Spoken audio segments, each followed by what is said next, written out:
Assalamualaikum warahmatullahi wabarakatuh. Salam dan bahagia Bapak Ibu guru hebat.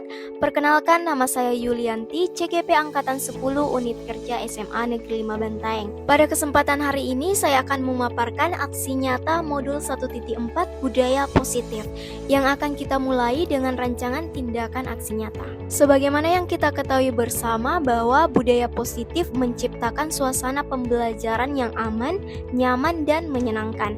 Akan tetapi, pemahaman warga sekolah tentang budaya positif belum menyeluruh. Misalnya disiplin positif, motivasi perilaku manusia, posisi kontrol guru, pembuatan keyakinan kelas, dan penerapan segitiga restitusi. Nah, salah satu cara yang dapat dilakukan untuk membuat pemahaman warga sekolah menyeluruh tentang budaya positif yaitu melakukan diseminasi dan mengaplikasikan konsep-konsep inti budaya positif di sekolah secara konsisten. Tujuannya, pertama, meningkatkan pengetahuan dan pemahaman warga sekolah tentang budaya positif. Yang kedua, terbentuknya motivasi intrinsik pada murid dengan pembuatan keyakinan kelas atau sekolah. Yang ketiga, meningkatkan keberanian dan rasa percaya diri murid. Yang keempat, menumbuhkan budaya positif. Dan yang kelima, mewujudkan pembelajaran yang berpihak pada murid. Adapun tolak ukur dalam penerapan budaya positif, yang pertama, terlaksananya diseminasi budaya positif di sekolah. Yang kedua, terbentuknya keyakinan kelas melalui kegiatan kesepakatan kelas yang dilakukan bersama wali kelas dan murid. Yang ketiga, murid dan guru konsisten dalam menjalankan keyakinan kelas yang telah disepakati. Yang keempat, terlaksananya penyelesaian masalah siswa menggunakan segitiga restitusi. Selanjutnya, lini masa kegiatan. Yang pertama, berkoordinasi dengan kepala sekolah. Yang kedua, berkoordinasi dengan para wakil kepala sekolah. Yang ketiga, melakukan diseminasi budaya positif. Yang keempat, menyusun keyakinan kelas. Yang kelima, bersama murid menyepakati keyakinan kelas dengan melakukan penandatanganan. Selanjutnya, hasil keyakinan kelas ditempel di kelas masing-masing. Kemudian, yang ketujuh, memperhatikan segitiga restitusi dan mengaplikasikan budaya positif secara konsisten.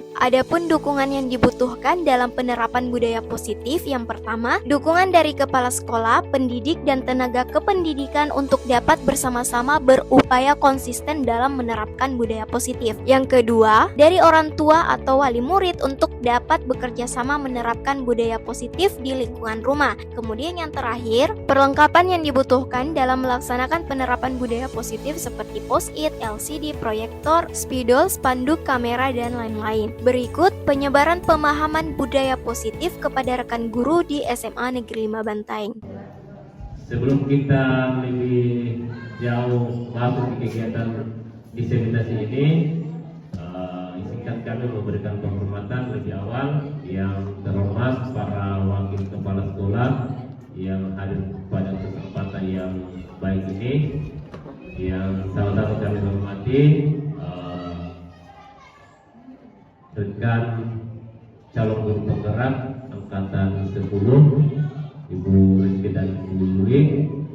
Yang sama-sama kami hormati Bapak Ibu guru yang diberikan kesehatan dan kemampuan sehingga bisa hadir di tempat ini dengan semangat dan perasaan yang bahagia. Seperti yang disampaikan tadi bahwa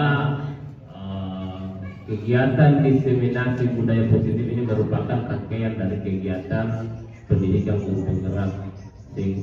Kita lebih awal baik sebelum kami maupun saya secara pribadi maupun kelembagaan itu selalu mengajak teman-teman untuk selalu memanfaatkan kegiatan-kegiatan yang terkait dengan pengembangan kompetensi guru, terkait dengan pengembangan kapasitas kita. Salah satunya adalah pendidikan guru penggerak. Tidak lama lagi kalau tidak salah di pertengahan Juli nanti itu akan berlangsung lagi pendidikan guru penggerak angkatan 11. Kalau tidak salah ada satu orang dari kita yang terlihat. Ya, sesuai dengan gambarnya di atas, jadi ada 5 orang, logonya juga ada 5 mewakili masing-masing itu. Mungkin Pak Nur pengen itu mewakili logo Kemdikbud, ya, karena dia itu saya bagi jadi Ibu Rizky mewakili logo pendidikan bergerak karena TGP itu Ibu Yuli mewakili logo Pemprov karena ternyata Ibu Yuli ASF P3K Pemprov Sukses. Saya mewakili semua 5 mungkin begitu kayaknya. Ibu Eti mewakili Nobel karena dia salah satu penggagasnya. Begitu kamu resmi. Itu logonya ya terlalu banyak. Bagus tidak. Jadi masing-masing ada perwakilannya. Ya, untuk lebih efektifnya waktu ini, marilah kita bersama-sama membuka kegiatan diseminasi budaya positif. Kami berharap teman-teman terlibat secara aktif. Ini bukan hanya seremonial, tapi mudah-mudahan kita berupaya dan berusaha bisa mengimplementasikan di sekolah kita. Bila bisa kita wassalamualaikum warahmatullahi wabarakatuh. Waalaikumsalam warahmatullahi wabarakatuh. Dan terima kasih Pak atas kesediaannya untuk memberikan pengantar dan membuka kegiatan diseminasi budaya positif oleh CGP Angkatan 10. Baiklah Bapak dan Ibu, mohon perhatian karena berikutnya kita akan memberikan kesempatan kepada para narasumber untuk memberikan materi-materi terkait budaya positif apa yang akan dibagi hari ini. Jadi dimulai dari Ibu Resti Prati Asmar, kemudian dilanjut oleh Ibu Yulianti, dan setelahnya itu Bapak Ibu kita akan meminta refleksi atau umpan balik dari Bapak Ibu terkait diseminasi budaya positif yang telah dibawakan oleh para narasumber. Dan kepada Ibu Yulianti disilakan dengan hormat. Terima kasih kepada moderator atas kesempatan yang diberikan. Jadi Bapak Ibu guru sekalian, Bapak Ibu guru hebat, sebelum kita masuk ke materi, kita breaking dulu sejenak ya. Jadi intinya adalah, jadi kita breaking dulu untuk mengembalikan fokus Bapak Ibu guru sekalian. Nah, instruksinya, jadi perhatikan instruksinya atau clue-nya. Clue-nya adalah sambung apa yang saya katakan. Jadi clue-nya apa Bapak Ibu guru sekalian? Sambung apa yang saya katakan. Oke. Fokus mendengar. Ini kambing. Yang ini sapi. Kalau yang ini kerbau. Oke, saya ulangi. Ini kambing, yang ini sapi, kalau yang ini kerbau. Sudah mengerti? Sudah? Oke. Belum? Oke. Jadi sambung apa yang saya katakan Bapak Ibu sekalian. Kita mulai di sini.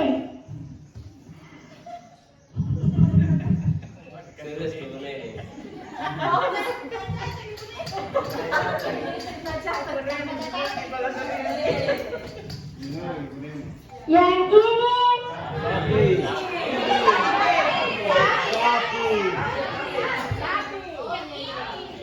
belum fokus. Di sini kayaknya sudah mulai fokus. Ya. Kalau yang ini betul. Sudah ngerti. Oke. Dites lagi. Ada yang ini, ada kalau yang ini itu juga ada. Ini Kambing. betul.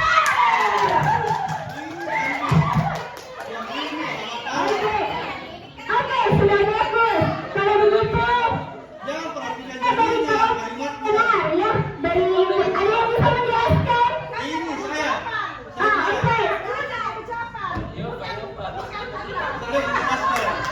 Ya, terima kasih atas speaking yang disampaikan oleh narasumber.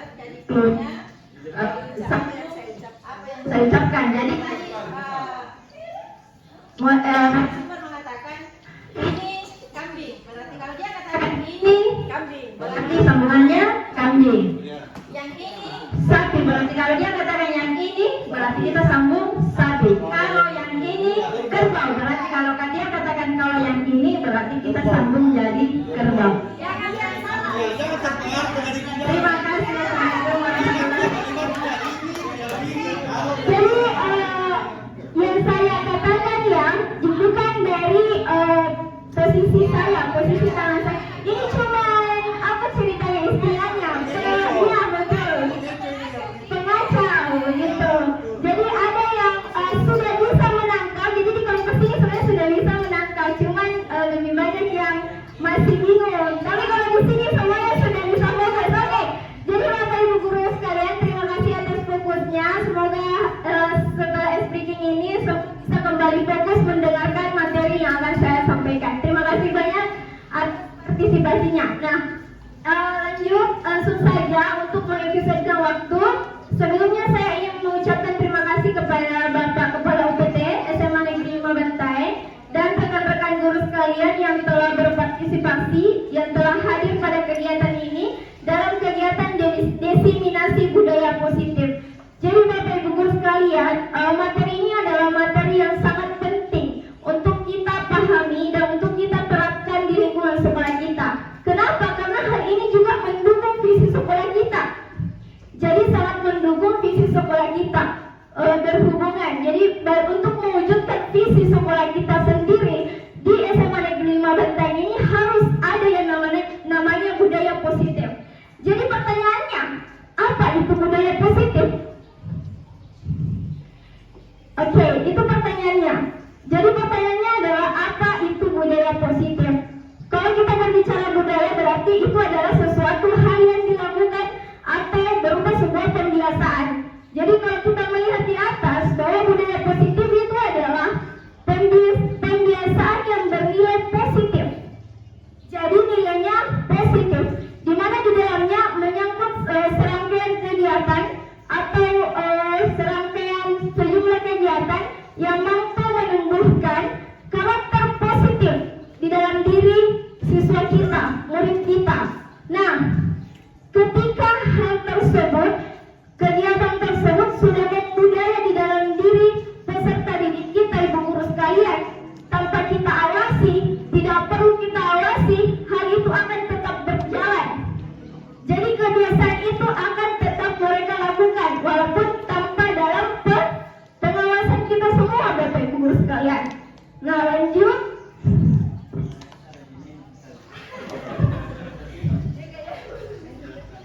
Oke, dalam konsep-konsep inti budaya positif itu terbagi menjadi beberapa. Jadi ada beberapa yang harus kita ketahui. Yang pertama adalah disiplin positif dan nilai kebajikan. Kemudian ada teori motivasi, hukuman, dan penghargaan serta restitusi. Lanjut ada keyakinan kelas. Dan kemudian ada kebutuhan dasar manusia. Kebutuhan dasar kita sebagai seorang manusia. Kemudian ada 5 posisi kontrol guru. Bagaimana kita sebagai guru memposisikan diri kita. Dan yang terakhir adalah segitiga restitusi. Nah, segitiga restitusi inilah yang akan menjawab segala permasalahan ini, Bapak Ibu guru sekalian. Bagaimana kita menghadapi siswa dan lain-lain. Oke, saja lanjut. Nah, nilai kebajikan universal. Kita masuk pada nilai kebajikan universal. Nilai kebajikan universal itu adalah nilai yang kita sepakati secara bersama, Bapak Ibu guru sekalian. Terlepas dari bahasa, adat, suku, dan status sosial, atau misalnya kondisi ekonomi dan lain-lain. Jadi itu nilai yang kita sepakati secara bersama. Nah, contohnya apa? Pada program pelajar Pancasila, Bapak Ibu guru sekalian, ada 6 nilai yang ada dalam profil pelajar Pancasila. Yang pertama apa? Bisa dilihat di atas. Beriman, bertakwa kepada Tuhan yang Maha Esa dan berakhlak mulia. Yang kedua adalah mandiri. Ketiga, bernalar khusus. Keempat, berkebinekaan global. Yang kelima, bergotong royong. Dan yang keenam apa, Bapak Ibu sekalian? Kreatif, betul. Itu adalah nilai kebajikan yang kita sepakati secara bersama, secara nasional di seluruh Indonesia. Itu. Kemudian contoh lainnya dari organisasi ada Ibu Pioneers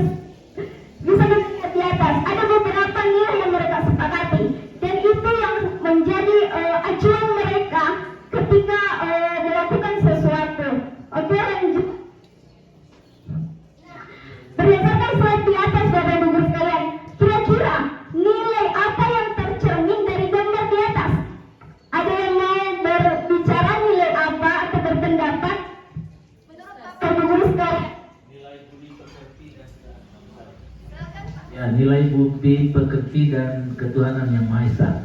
Nilai budi pekerti dan ketuhanan yang Maha Esa. Jadi sesuai dengan profil pelajar Pancasila yang kita lihat tadi, bahwa yang pertama nilai yang kita sepakati yaitu beriman bertakwa kepada Tuhan yang Maha Esa dan berakhlak mulia. Jadi itu yang tercermin. Jadi melihat gambar di atas sudah bisa memberikan gambaran kepada Bapak Ibu guru sekalian nilai yang ada atau nilai yang tercermin dari gambar di atas. Lanjut.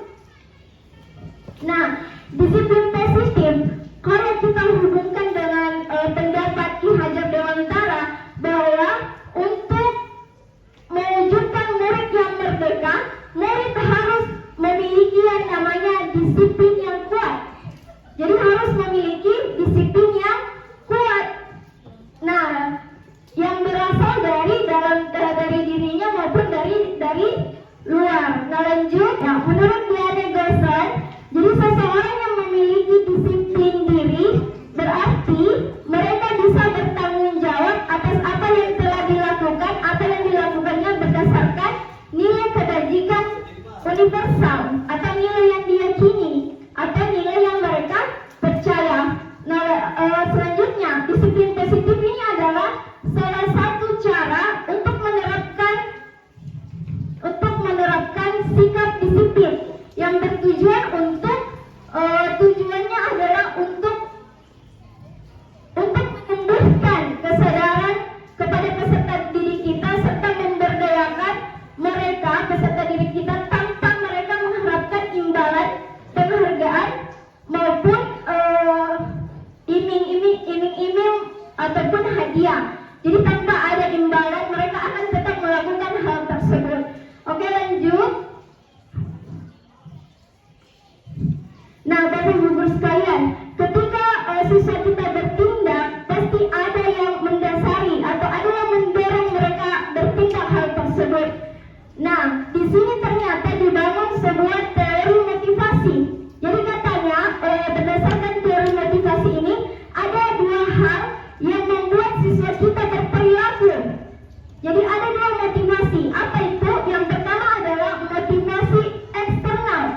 Kalau motivasi eksternal berarti berasal dari luar siswa kita, luar diri kita. Jadi itu yang mendasari mereka sehingga berperilaku. Misalnya, contohnya apa? Mereka berperilaku karena untuk menghindari ketidaknyamanan atau hukuman.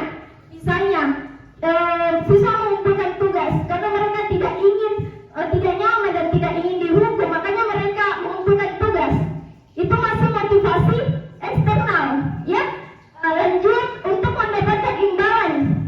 Jadi misalnya siswa kita kumpul tugas karena dia ingin dipuji, misalnya, atau misalnya ingin diberi penghargaan sama gurunya. Jadi masih bersifat eksternal. Nah, yang paling bagus di sini ternyata Bapak Ibu guru sekalian adalah motivasi internal, berasal dari dalam diri siswa.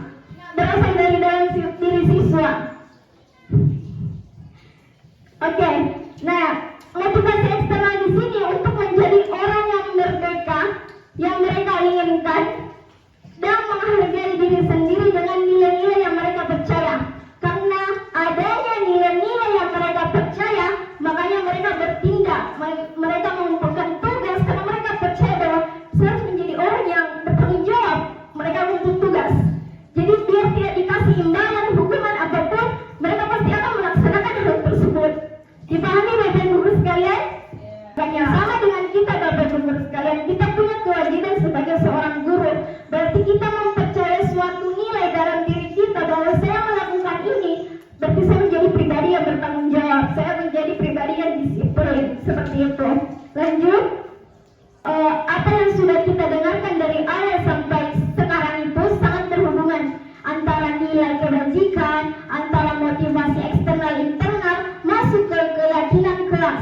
Kenapa? Karena itu nanti yang akan merangkul sampai ke keyakinan kelas. Bisa terbentuk keyakinan kelas berdasarkan dengan nilai yang mereka percayai, berdasarkan dengan nilai yang siswa kita percaya Bapak Ibu guru sekalian.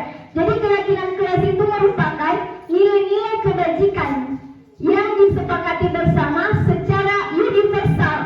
Kemudian keyakinan akan lebih memotivasi seseorang dalam diri atau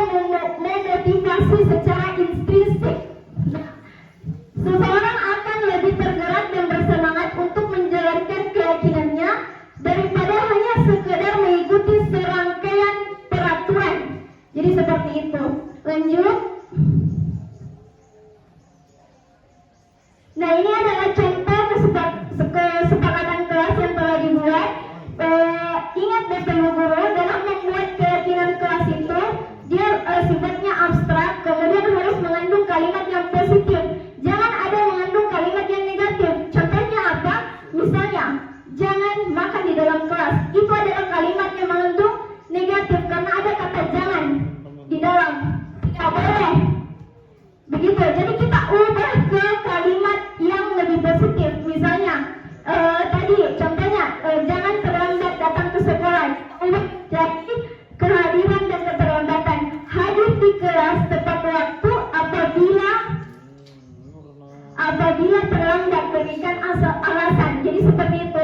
Jadi jangan menggunakan kalimat negatif, ya, karena kalimat negatif akan menanam sesuatu nilai yang negatif juga di dalam diri peserta diri kita. Jadi menggunakan kalimat yang lebih positif.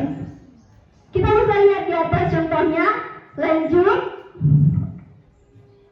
Kita masuk dalam kebutuhan dasar mereka, kebutuhan dasar manusia. Bapak Ibu Guru sekalian, siswa kita berperilaku itu karena ada sesuatu yang ingin dia penuhi sebagai seorang manusia.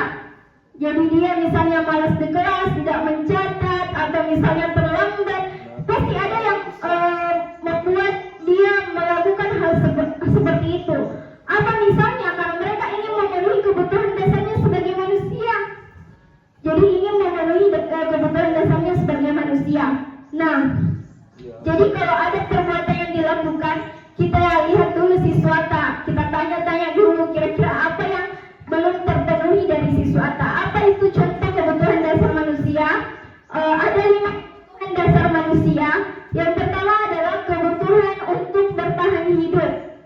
Contohnya apa? Misalnya makan, tempat tinggal, atau misalnya kesehatan, keamanan. Jadi yang sifatnya lebih fisiologis. Misalnya Bapak Ibu Guru sekalian, ada siswata yang kita masuk dalam kelas, dia tidak mencatat di belakang, dia cuma membungkuk saja. Bisa jadi belum sarapan siswata ke sekolah. Jadi jangan langsung dimarahi Bapak Ibu Guru sekalian. Tanya dulu siswata, kenapa kiranya sekali. Bisa jadi kebutuhan dasarnya sebagai seorang manusia yaitu makan belum terpenuhi, mereka belum sarapan. Jadi seperti itu contohnya. Lanjut. Kasih sayang dan rasa diterima. Nah, setiap orang ingin mendapatkan kasih sayang dan ingin diterima baik oleh kelompok orang maupun di dalam lingkungannya, pertemanan, sekolah, circle-nya, ceritanya bahasa sekali itu circle-nya, ya. Jadi begitu. Jadi terkadang di dalam kelas misalnya kita membagi sebuah kelompok, ternyata ada kelompok siswanya satu kurang aktif. Tanya dulu kenapa kurang aktif. Jangan sampai mereka tersisihkan ini merasa bahwa ternyata saya tidak diterima di dalam kelompok itu, makanya dia tidak aktif. Jadi seperti itu. Kita tanya dulu siswata. Oke, lanjut. Kebebasan. Jadi setiap manusia itu menginginkan kebebasan berpendapat, berkreativitas, itu semua. Lanjut.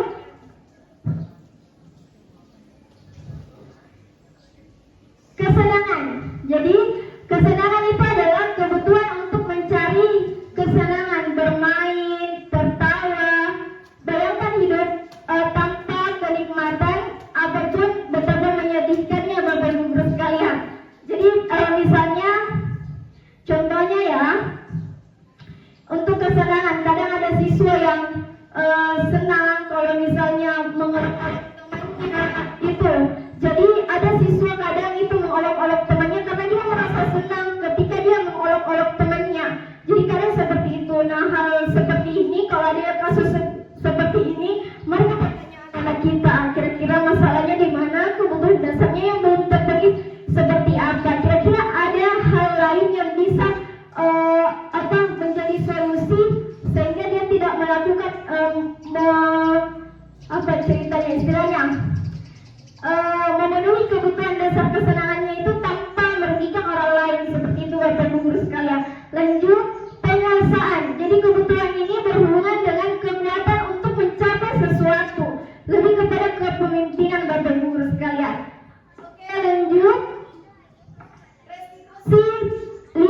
posisi kontrol. Jadi untuk restitusi 5 posisi kontrol akan muncul video yang akan saya tampilkan. Di situ akan menggambarkan di mana posisi kontrol guru. Jadi silakan menyaksikan video yang akan saya tampilkan Bapak Ibu guru sekalian. 5 posisi kontrol dalam restitusi adalah proses perjalanan seorang pendidik agar dapat mengenali dirinya. Pada video kali ini, kita akan membahas tentang 5 posisi kontrol yang dikembangkan oleh Diane Gosser dan contoh penerapannya.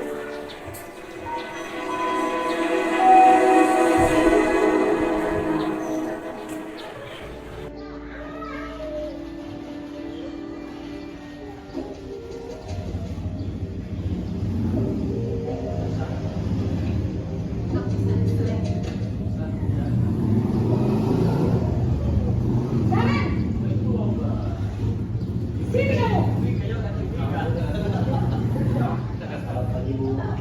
Selalu terlambat. Kamu deh, pasti terlambat. Maaf, saya Apa? Apa coba? Alasan kamu apa lagi? Kapan sih kamu tidak terlambat? Malas sekali ya kamu jadi anak. saya Dasar pemalas. Gak kapok-kapok sih kamu. Sudah berapa kali terlambat? Sana, kamu keliling lapangan basket 2 kali. kenapa saya harus pilih lapangan basket, Bu? Kenapa? Kamu melawan ibu. Berani-beraninya jawab. Sudah terlambat, masih berani jawab pula. Sekarang, keliling lapangan basket 5 kali sekalian. Biar kapok. Cepat. Pergi sana ke lapangan basket. Posisi penghukum biasanya berbicara dengan nada tinggi, menghardik, menunjuk-nunjuk, menyakiti, dan menyindir. Hukuman bisa berupa fisik maupun psikis. Ibu dan bapak guru hebat, dampak yang terjadi pada murid ketika guru berada pada posisi penghukum adalah murid cenderung akan memberontak, bahkan menyimpan dendam.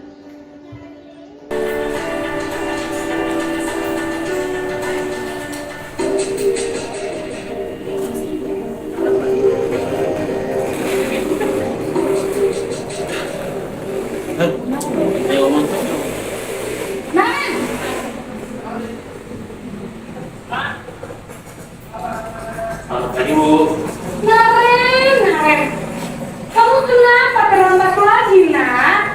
Ya Tuhan, Naren, kamu senang ya bikin ibu susah ya? Kalau kamu terlambat lagi, nanti ibu yang seperti bapak kepala sekolah, nak. Disangka ibu tidak bisa membina kamu. Duh, gimana ini? Maaf, Bu. Duh, Gusti Naren, kamu suka ya kalau ibu ditegur bapak kepala sekolah? Terus, sekarang ibu harus tulis apa yang di buku absen? Ini kamu sudah sering terlambat loh. Ibu harus apa coba? Maaf, Bu. Maaf sekali. Ya sudah, lain kali jangan bikin ibu susah lagi ya nak ya. Ibu tidak akan kuat lagi kalau kamu begini terus. Bisa jantungan kalau ibu ditegur bapak kepala sekolah. Sana cepat, kelas. Maaf ya, Bu. Maaf sekali. Posisi pembuat rasa bersalah berbicara dengan nada tenang, cenderung lembut. Namun kata-kata yang diutarakan membuat murid merasa menjadi orang yang gagal, memandang buruk dirinya sendiri, merasa tidak berharga, dan tidak sanggup membahagiakan orang lain. Ketika guru mengambil posisi pembuat rasa bersalah, murid akan menganggap dirinya yang bersalah dan ia akan menyimpan emosi negatif tersebut di dalam dirinya. Nah, ini kan kayak golak ya. Wah, semua.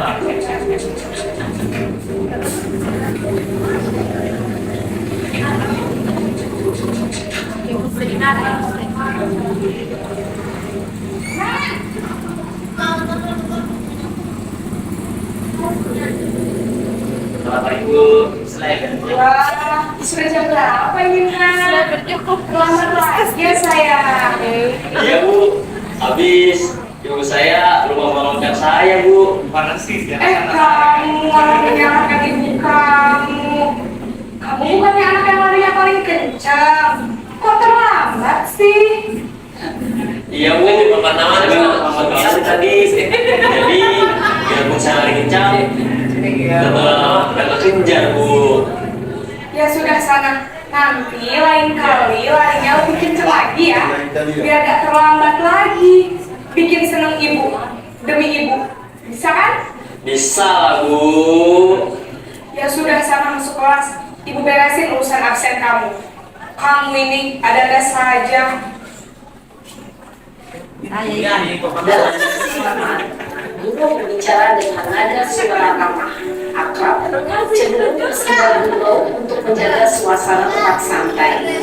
Murid akan merasa senang, aman, dan akrab dengan guru.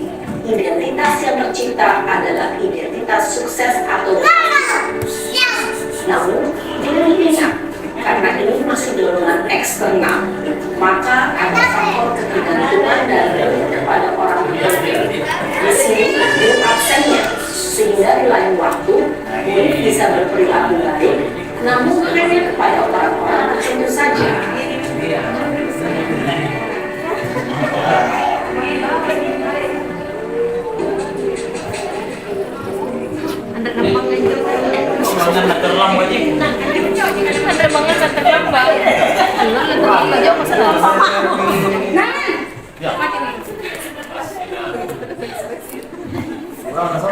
Selamat pagi Bu. Naren, apa peraturan sekolah kita tentang jam berapa kita harus masuk sekolah, nak? Kita harus di sekolah jam 7 Bu. Iya betul, sekarang sudah jam 7.20. Naren sudah tahu konsekuensinya jika terlambat hadir. Paham Bu. Saya harus tinggal kelas pas jam istirahat selama 20 menit. Iya benar, konsekuensinya demikian. Jadi nanti jam 9.30 pas istirahat, kamu harus tinggal di kelas, kerjakan tugas tambahan untuk ketertinggalan kamu, ya? Baik Bu. Posisi pemantau mengandalkan perhitungan atau data untuk memantau murid. Guru mengarahkan murid berdasarkan peraturan dan konsekuensi. Seorang pemantau menunjukkan bahasa tubuh dan ekspresi wajah yang datar dan cenderung formal.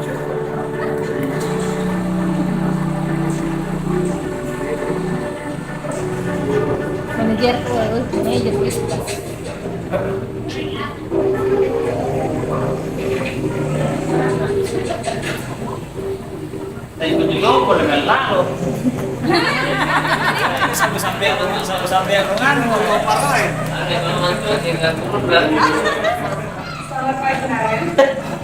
Maaf Bu, saya terlambat. Iya, sekolah masuknya jam 7. Sesuatu yang marah muko jadi. Bagaimana ini, Naren? Maaf Bu, saya lupa alarm saya semalam. Baiklah, menurut kamu, keyakinan sekolah yang mana yang perlu kamu tingkatkan? Menghargai diri sendiri dan orang lain mungkin ya Bu. Setuju. Jadi, apakah Naren meyakini prinsip saling menghormati tersebut? Iya Bu, saya meyakininya. Apakah Naren bersedia memperbaiki masalah keterlambatan ini? Bersedia Bu. Bagaimana kamu akan perbaiki masalah keterlambatan ini? Saya akan coba untuk tidak lupa menyetel alarm saya Bu. Baik, kalau Naren lupa menyetel alarm di rumah, ada orang yang kira-kira bisa bantu mengingatkan tidak? Ada Bu, kakak saya, Kak Emma. Ada lagi selain Kak Emma? Selain Kak Emma, ada ibu saya. Baik, jadi yang mengingatkan Naren adalah Kak Emma dan ibu kamu ya? Kira-kira akan mulai setel alarm kapan nih, Naren? Setelah pulang sekolah, akan segera saya lakukan. Baik, jadi Naren akan setel alarm untuk bangun besok pagi dan akan diingatkan oleh kakak dan ibunda Naren ya. Ada lagi yang mungkin perlu dilakukan, Naren? Agar tidak terlambat bangun lagi. Tidak ada Bu. Baik, Naren. Terima kasih untuk kerjasama kamu. Sekarang kamu perlu kembali ke kelas untuk belajar. Baik Bu, terima kasih. kasih. Posisi manajer adalah posisi kontrol yang disarankan untuk membimbing murid memiliki sikap disiplin yang positif, yaitu murid yang mandiri, bertanggung jawab, dan dapat memecahkan masalah. Tujuan dari posisi ini adalah agar murid dapat berefleksi atas tindakannya.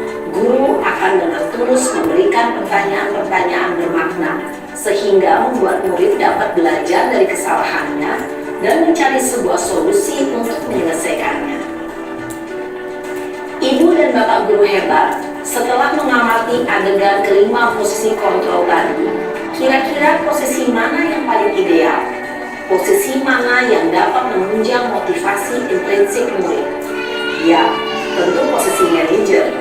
Posisi ini memang posisi ideal yang ingin dituju setiap pendidik. Pada posisi inilah, guru dapat menerapkan disiplin positif yang berpihak pada murid, yang memerdekakan murid. Perjalanan seorang pendidik tentunya tidak mudah untuk sampai pada posisi seorang manajer. Namun, tujuan kita pasti, yaitu menciptakan murid-murid yang mandiri, merdeka, dan bertanggung jawab. Semoga penggambaran 5 posisi kontrol yang telah diperlihatkan ini dapat menjadi ajang refleksi bagi kita semua, agar dapat terus mengasah dan menerapkan disiplin positif yang memerdekakan murid.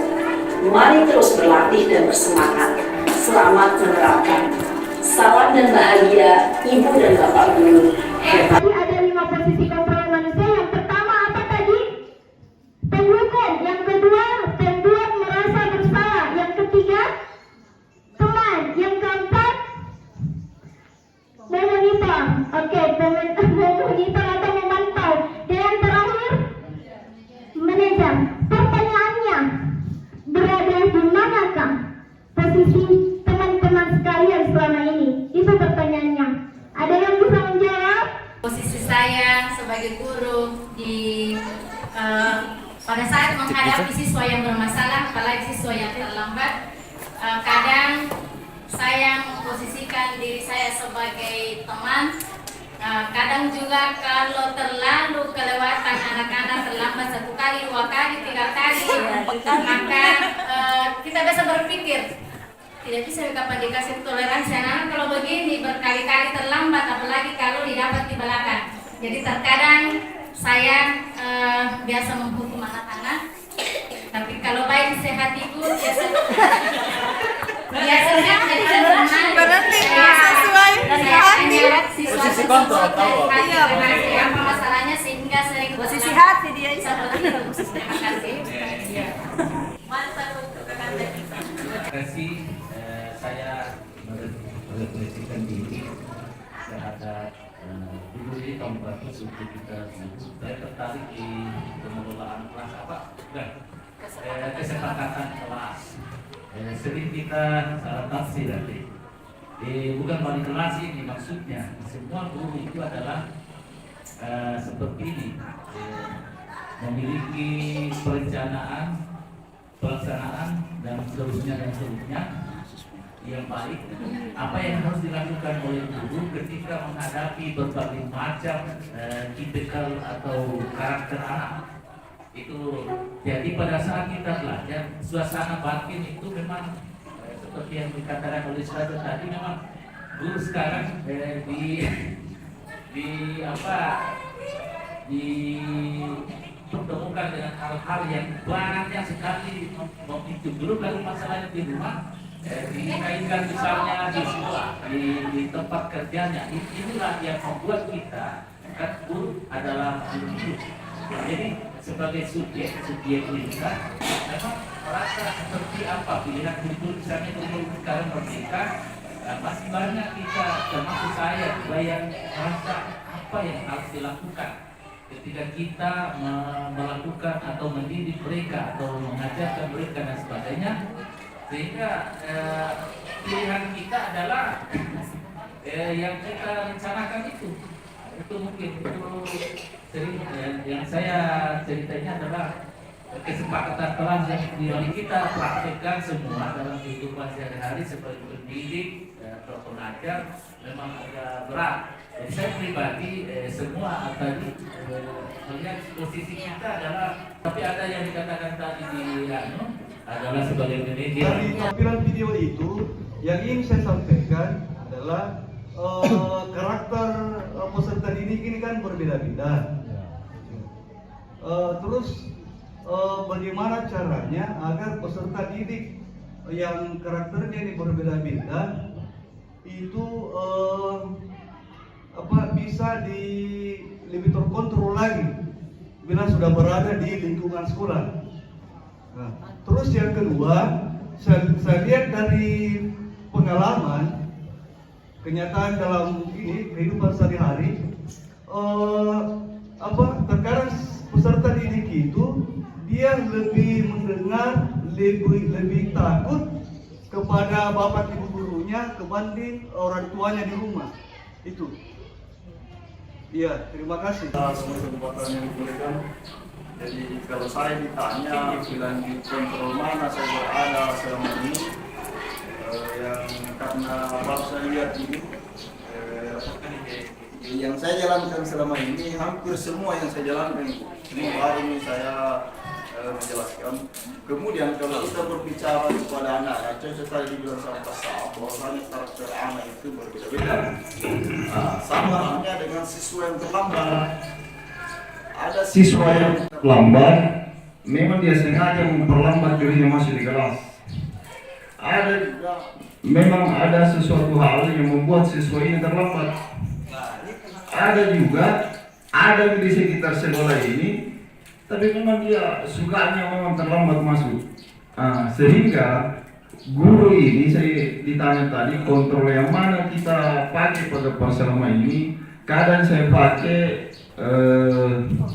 tindakan militer. Saya lihat juga siswanya ini bagaimana. Kalau ini siswanya suka minta membandel, bisa sedikit barangkali kita sebagai penghukum. Dan kalau kita lihat ini siswa memang anak cerdas di kelas, pintar dan terlambat, memang ada sesuatu hal yang membuat dia terlambat.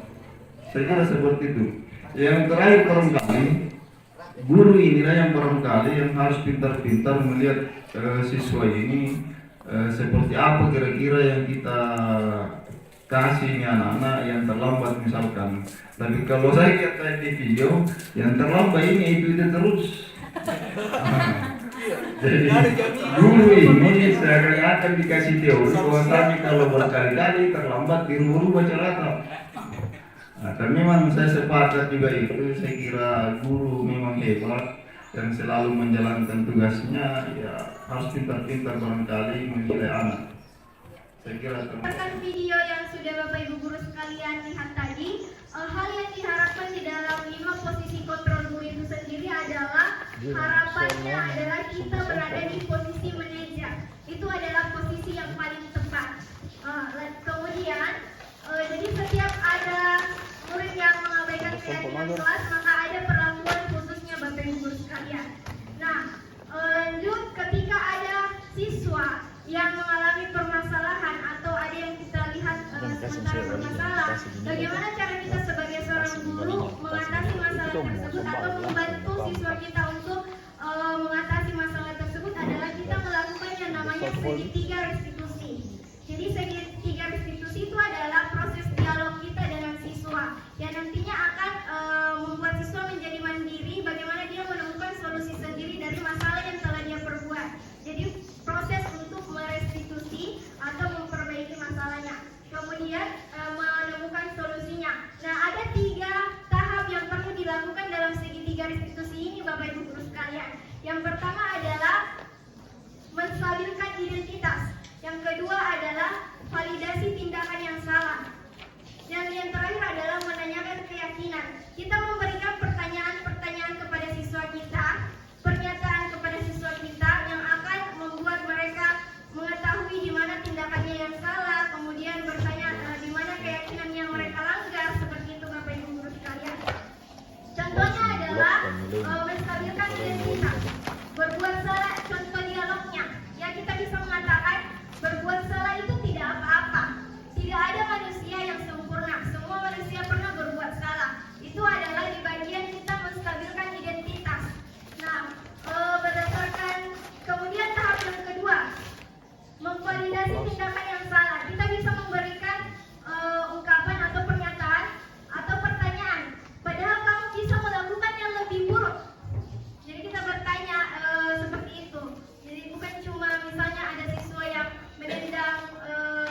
meninggalkan ruang belajar meminta izin. Oh, apabila ingin meninggalkan ruang belajar meminta izin terlebih dahulu. Keindahan kelas dan tambah 2. Berdayakan tugas guru piket jika guru berhalangan datang untuk menggantikan posisi. Nah, ini keyakinan sekolah ini. Menghormati teman yang sedang berbicara. Jadi kesepakatan kelas, keyakinan kelas yang sudah Bapak Ibu guru buat itu semuanya sudah benar, mengandung kalimat yang positif. Jadi tidak ada yang negatif saya lihat. Kemudian Bapak Ibu guru sekalian, kita nanti meminta persetujuan ke siswa tak sepakat dengan apa yang mereka tulis sendiri, bisa dengan cara mencap, mungkin pakai cap tangan nanti ditempel di kesepakatan yang telah dibuat, atau mungkin lewat tanda tangan. Itu bukti bahwa kita sepakat secara bersama dengan keyakinan kelas yang dibuat secara bersama di dalam kelas tersebut. Jadi harus ada seperti itu. Itu bukti bahwa kita semuanya sepakat dengan keyakinan kelas yang telah dibuat. Saya saja menganggap bahwa anak-anak pada saat dia menerima 25% ilmu saya, alhamdulillah itu sudah sangat besar untuk anak-anak di area di sekolah kita. Dan selebihnya kita ajarkan bagaimana karakter-karakter yang baik, bagaimana menjadi orang-orang yang bisa berprestasi di kemudian hari. Jadi saya harap akan nanti ada juga CGP yang datang, karena kita lah mungkin sekolah yang terbanyak guru penggeraknya.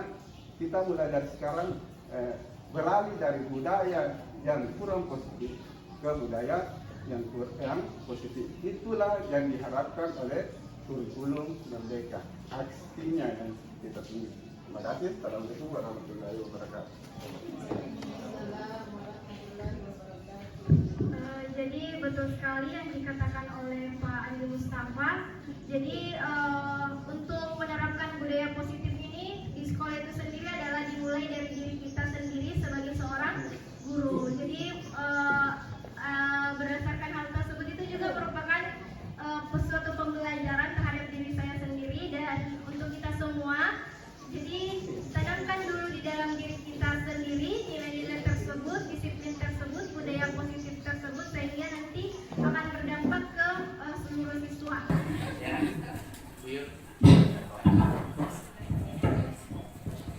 Bismillahirrahmanirrahim. Assalamualaikum warahmatullahi wabarakatuh. Alhamdulillah wa syukurillah wassalatu ala rasulillah. Alhamdulillah. Yang pertama tentu kita semua menyaksikan dua pemateri kita yang hebat, yang luar biasa. Mari kita berikan apresiasi. Setelah kita mendengarkan materi yang luar biasa, teman-teman guru hebat, timbul di pikiran saya yang berbunyi, innallaha la yughayyiru ma biqaumin hatta yughayyiru ma bi anfusihim. Sesungguhnya Allah tidak akan merubah sesuatu masuk kaum kecuali Dia sendiri yang merubah. Dengarkan pengatur kita yang hebat. Kalau kita tidak merubah cara dan disiplin kita untuk menangani namanya siswa atau murid, saya kira tidak ada hebatnya kita punya guru. Kemudian tadi disampaikan persoalan disiplin positif. Ada dua. Yang pertama, menurut yang pernah kita baca bahwa disiplin positif yang digambarkan tadi, ada di pikiran saya ada beriman dan bertakwa. Kemudian yang kedua adalah sifat malu. Kalau ini yang dua berpasangan, iman dan malu, saya kira sudah aman kita punya sekolah. Kalau ada iman, kita sudah diawasi, bukan pengawas melihat, bukan pengawas tapi pengawas langsung yang melihat kita. Itu makanya ditempatkan iman dan takwa. Nah, kemudian yang kedua sifat malu. Kalau kita masih punya sifat malu, saya kira banyak ada ditempel di mana-mana, malu terlambat, malu, banyak malu. Saya katakan al-haya'u minal iman. Sifat malu itu tidak bisa dipisahkan dengan iman. Kemudian selanjutnya ada tadi kita baca kebutuhan. Kebutuhan manusia itu ada dua. Ada kebutuhan jasmani dan ada kebutuhan rohani. Kebutuhan jasmani apa yang disampaikan tadi pemateri yang kedua, bahwa makan dan minum, berpakaian, tempat tinggal, olahraga, istirahat. Itu kebutuhan jasmani. Itu juga memang betul apa yang disampaikan. Mari kita perhatikan. Jangan sampai siswa kita karena takut terlambat, malu terlambat, tidak makan. Sampai makan dulu. Nah, itu. Nah, kemudian kebutuhan yang kedua manusia ini perlu dipaham juga. Jangan sampai kebutuhan yang tadi, yang jasmani, kebutuhan rohaninya juga perlu diperhatikan. Inilah tugasnya guru agama, saya kira. Iya. Dan inilah tanggung jawab yang sangat berat bagi saya pribadi, guru agama. Apalagi kalau dibilang guru hebat. Dari kebutuhan rohaninya yang pertama adalah ilmu. Bagaimana siswa kita itu betul-betul punya ilmu. Ilmu karena tidak bisa kemana-mana kalau kita tidak punya ilmu. Yang kedua, kebutuhan rohaninya adalah akhlak. Kembali lagi akhlak. Akhlaknya. Itu kebutuhan rohaninya. Kemudian akidah. Akidahnya harus diperbaiki. Jangan sampai musyrik. Kemudian ibadahnya, amal salehnya. Kemudian yang terakhir, kalau kebutuhan jasmani, istirahat, perlu istirahat. Dari sekian dan sekian ada istirahat. Makanya kebutuhan rohaninya harus tenang. Saya kira itu yang saya sampaikan. Assalamualaikum warahmatullahi wabarakatuh. Warahmatullahi wabarakatuh. Jadi apa yang dikatakan oleh Ustadz itu benar sekali ya. Jadi kita sebagai seorang manusia harus memenuhi kebutuhan dasar kita. Jadi terakhir ini dari saya Bapak Ibu sekalian, saya juga ingin mengucapkan atas partisipasi dari teman-teman guru dalam diseminasi budaya positif ini. Semoga materi yang kita dapat hari ini bisa kita implementasikan, bisa kita terapkan, yang tentu saja dimulai dari diri kita dulu sebagai seorang guru, kemudian membudaya ke siswa kita. Terima kasih banyak. Assalamualaikum warahmatullahi wabarakatuh. Bapak Ibu, penyampaian materi atau diseminasi budaya positif dari dua narasumber kita. Mudah-mudahan ilmu yang dibagi itu berkah dan kita semua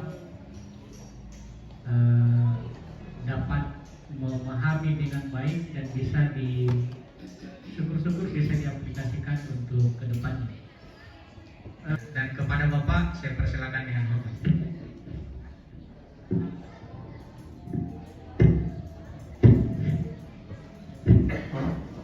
Ya, terima kasih. Assalamualaikum warahmatullahi wabarakatuh. Terkait dengan diseminasi budaya positif tadi, ada hal yang menarik yang disampaikan oleh Pak Andi Mustafa, bahwa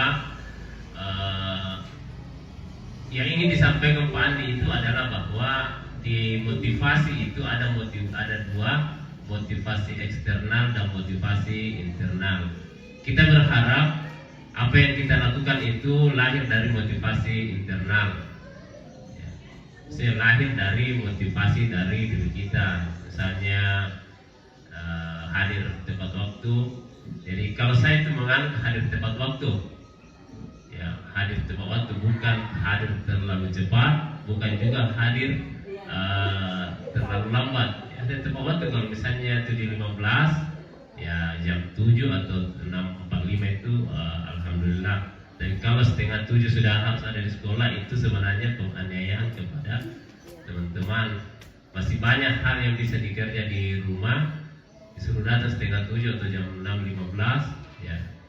Nah, tapi kalau hadir tepat waktu itu 7.15 kita belajar ya 6.45, nah, itu sudah masuk di rentang apalagi istilahnya. Kemudian terlambatnya ya 7.15 ya 7.15 lewat 1 lah, lewat 1 detik. Ya, mudah-mudahan apa bersama itu selalu muncul dari motivasi internal. Jangan cepat datang karena takut ditegur atau takut dipotong TPP-nya atau takut dinilai kinerjanya kurang bagus. Ya, bukan itu yang kita harapkan. Kita berharap itu tumbuh dari dalam diri kita. Ya, itu terkait dengan penguatannya. Saya kembali ke moderator. Berikut penerapan pemahaman pada murid dengan pembentukan keyakinan kelas. Assalamualaikum warahmatullahi wabarakatuh.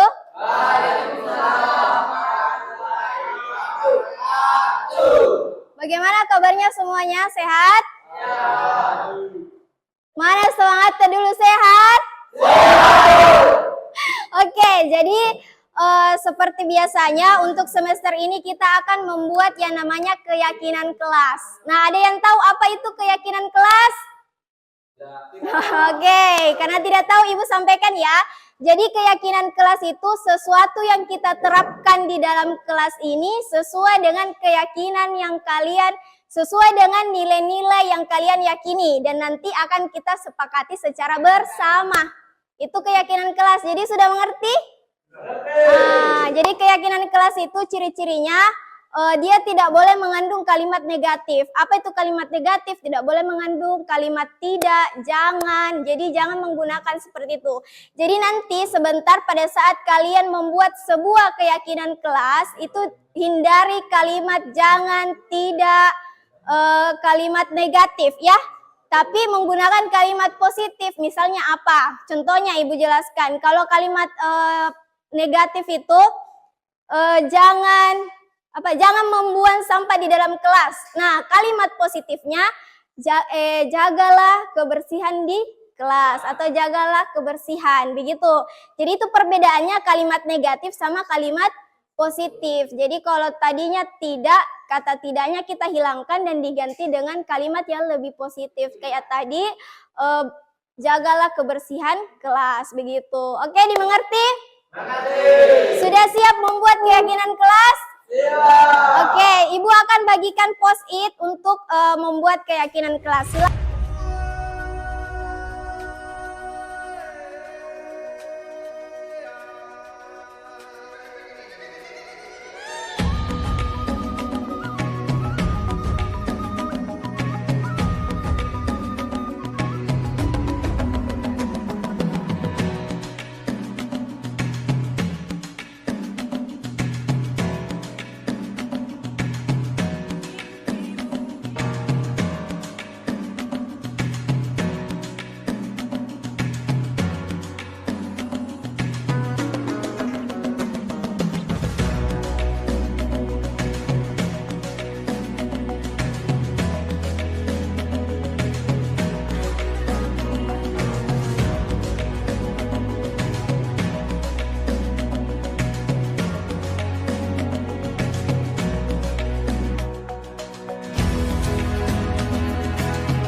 Bagaimana semuanya sudah selesai mengisi keyakinan kelasnya di post-itnya?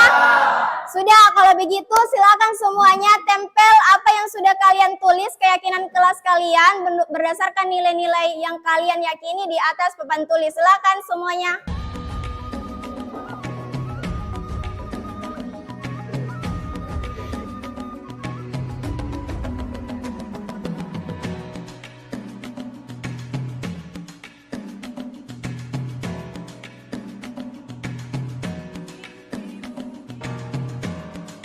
Nanti Ibu lihat ya yang mana sesuai dengan yang Ibu jelaskan tadi, yang mengandung kalimat negatif kita hilangkan, kita pisahkan, yang mengandung kalimat positif kita juga pisahkan. Oke, sekarang Ibu akan lihat yang kalian buat. Datang tepat waktu, kerja bakti sama teman, sopan santun, oke. Ini sudah sesuai. Jadi yang tidak sesuai, Ibu taruh di sini. Ini tidak sesuai ya. Ini tidak sesuai dengan keyakinan kelas, artinya apa? Dia masih menggunakan kalimat negatif dalam membuat keyakinan kelas. Ini yang sesuai. Oke. Ibu lihat. Datang tepat waktu, pakaian rapi, saling menghargai, ini juga sesuai.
Sopan kepada guru.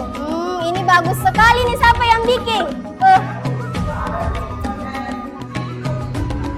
Betul, sopan kepada guru. Jangan cuma sama guru, sama temannya juga. Ya, sekarang yang ibu mau, kira-kira ini kalimat mau kita ganti dengan kalimat apa? Katanya ada bau-bau sakulut campur parfum dulu deh. Apa bagus kalimatnya? Kira-kira apa bagus kalimatnya?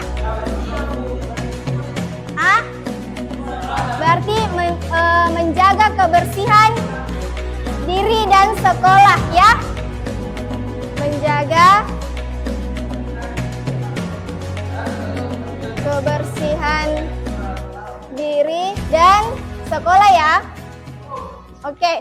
Nah, ternyata dari keyakinan kelas yang sudah kita buat ada 6 poin. Jadi ada banyak tetapi intinya sama dan ada 6 poin yang terbentuk. Yang pertama apa? Coba dibaca apa?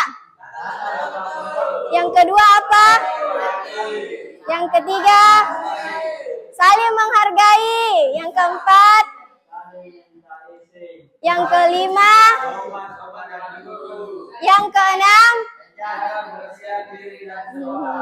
betul sekali. Jadi itu keyakinan yang sudah kalian buat sendiri berdasarkan nilai-nilai yang kalian yakini. Sudah siap sepakat dengan keyakinan yang kalian buat sendiri? Oke, karena sudah sepakat, kita butuh tanda tangan bersama supaya bukti bahwa kita sudah sepakat dengan keyakinan kelas yang kita buat bersama ya. Jadi nanti kalau ada apa-apa misalnya tiba-tiba bertengkar atau kenapa Ki, berarti itu sudah melanggar dari keyakinan yang sudah kita buat ya. Oke, silakan dimulai apa? Apa?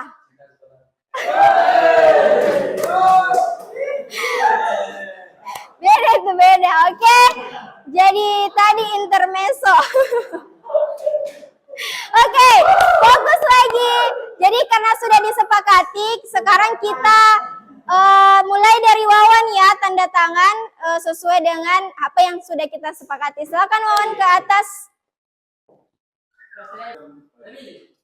Jabal silahkan.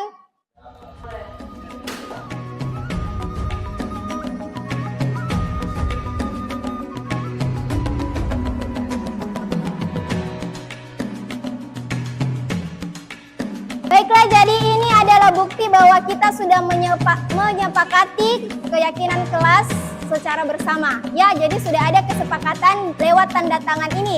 Jadi semua yang sudah siap untuk mengaplikasikannya?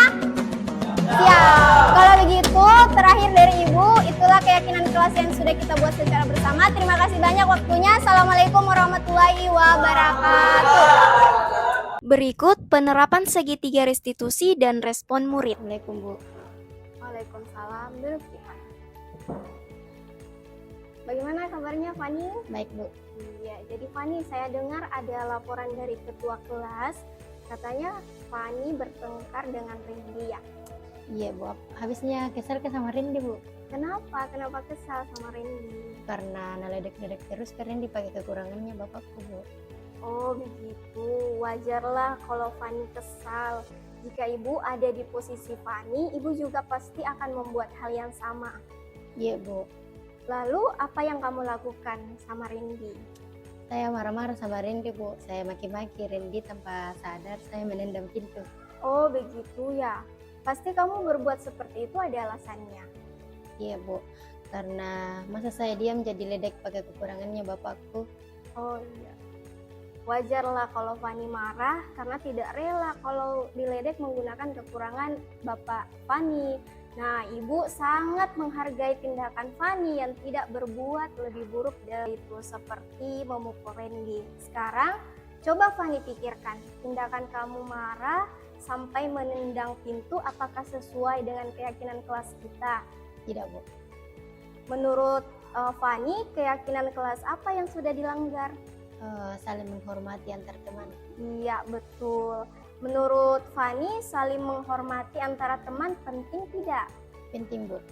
Baik, kalau menurut Fani itu penting, jadi keyakinan apa yang harus Fani lakukan kalau Fani sedang marah? Keyakinan yang saya lakukan, Bu, saya harus lebih sabar lagi. Betul sekali. Fani bersedia memperbaiki masalah ini? Iya, Bu, saya bersedia. Apa yang akan Fani lakukan untuk memperbaiki masalah ini? Saya akan segera bersabar dan menanamkan pada diri saya untuk tidak marah. Kalau ada teman saya meledek pakai kekurangan bapak saya akan melapor ke wali kelas saja. Iya, betul sekali tindakan Fani. Semangat ya. Iya, Bu. Silakan Fani kembali ke kelasnya. Assalamualaikum, Bu. Waalaikumsalam. Assalamualaikum warahmatullahi wabarakatuh. Perkenalkan, nama saya Harpani dari kelas 11-3. Perasaan saya setelah diajak berdiskusi dengan Ibu Yul, saya dapat mengendalikan diri dari amarah karena perilaku teman sekelas saya. Saya harus lebih banyak bersabar dan menghormati teman-teman saya. Sekian dari saya. Assalamualaikum warahmatullahi wabarakatuh. Assalamualaikum, Bu. Waalaikumsalam. Silakan duduk, Egi. Ibu. Egi, Ibu dengar laporan dari guru piket katanya Egi datang terlambat ya? Iya, Bu. Menurut ingatan Egi, sudah berapa kali Egi terlambat? 3, Ibu. Oh, sering terlambat itu suatu kesalahan atau bukan? Iya, Bu, kesalahan. Baik, Egi berbuat suatu kesalahan itu adalah hal yang manusiawi. Setiap manusia pasti pernah berbuat salah. Yang terpenting kita belajar dari kesalahan tersebut dan berusaha untuk memperbaikinya. Setuju? Setuju, Bu. Egi, kita cari solusi bersama ya. Iya, Bu. Egi sering terlambat pasti punya alasannya. Kenapa Egi sering terlambat? Sering Kak begadang, Ibu. Jadi terlambat, Kak. Egi begadang karena apa? Karena main game, Bu. Main game, jadi kurang tidur sampai lupa waktu. Egi tahu keyakinan kelas yang sudah Egi sepakati? Apa, Bu? Kalau terlambat datang ke sekolah, sesuai tidak dengan keyakinan kelas kita? Tidak, Bu. Menurut Egi, keyakinan kelas apa yang Egi langgar? Disiplin, Bu. Betul sekali. Nah, menurut Egi, disiplin itu penting atau tidak? Penting, Ibu. Betul. Menghargai waktu itu penting dan sangat bermanfaat untuk kita. Seperti kita bisa mengerjakan dan mengumpulkan tugas tepat waktu, pekerjaan tidak menumpuk, dan kita juga bisa melatih rasa kepedulian kita. Iya, Bu. Menyesal sekali main Ibu sering terlambat. Minta maaf kalau selalu datang terlambat. Iya, Egi. Sikap yang sudah sangat baik sudah Egi tunjukkan dengan cara meminta maaf. Menurut Egi, apa yang Egi akan lakukan supaya tidak datang terlambat lagi ke sekolah? Akan ku kontrol terus waktu Ibu. Tidak begadang dan akan minta bantuan orang tuaku supaya ingatkan kau untuk tidak begadang lagi. Iya, betul sekali. Kamu sudah menemukan, jadi Egi sudah menemukan solusinya. Nah, Ibu nanti akan bekerja sama dengan orang tua Egi agar Egi tidak datang terlambat lagi ke sekolah. Sekarang silakan kembali ke kelas. Terima kasih. Iya. Assalamualaikum, Bu. Waalaikumsalam. Assalamualaikum warahmatullahi wabarakatuh. Perkenalkan, nama saya Egi dari kelas 11-3. Saya senang sekali diajak diskusi dengan Ibu Yuli untuk menemukan solusi atas kesalahan yang sudah saya perbuat. Saya akan mengatur waktu saya sehingga tidak begadang lagi sehingga saya bisa datang ke sekolah dengan tepat waktu. Demikianlah aksi nyata modul 1.4 budaya positif. Saya akhiri dengan ucapan terima kasih banyak. Assalamualaikum warahmatullahi wabarakatuh.